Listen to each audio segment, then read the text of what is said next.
فأيها الأحباب الكرام، الله سبحانه وتعالى قال: ومن يتق الله يجعل له مخرجا ويرزقه من حيث لا يحتسب.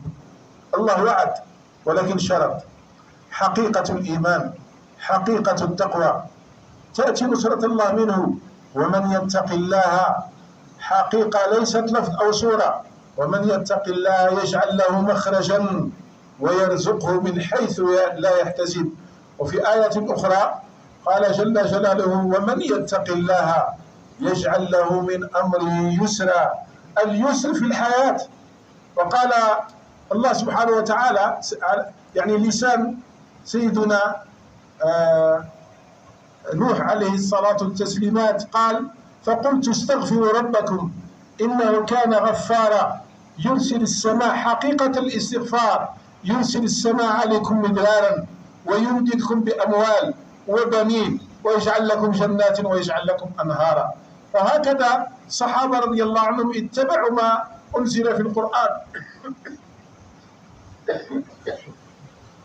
علي رضي الله عنه أتاه رجل قال: يا علي ليس عندي عيال، فقال: استغفر الله.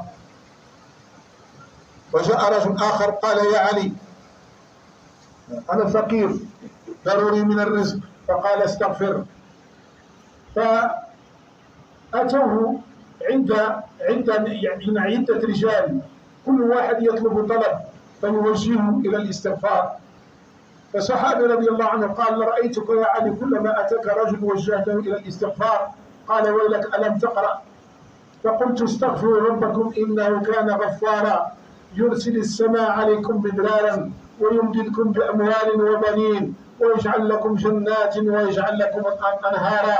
هذا هو اليقين المطلوب أيها الأحباب الكرام. لهذا النبي صلى الله عليه وسلم كان في المسجد فحرك حارثة فقال: كيف أصبحت يا حارثة؟ قال: أصبحت مؤمنا حقا. قال: لكل قول حقيقة، فما حقيقة ما تقول؟ قال: يا رسول الله أضمأت نهاري وأسهرت ليلي وكأني أنظر إلى عرش ربي بارزا وأهل الجنة يتزاورون وأهل النار يتعاون. قال: أنت امرؤ نور الله قلبك فالزم. أيها الأحباب الكرام، ضروري من الجود على هذه الكلمة. أول شرط لهذه الكلمة قال النبي صلى الله عليه وسلم: لا يؤمن أحدكم حتى يحب لأخيه ما يحب نفسه.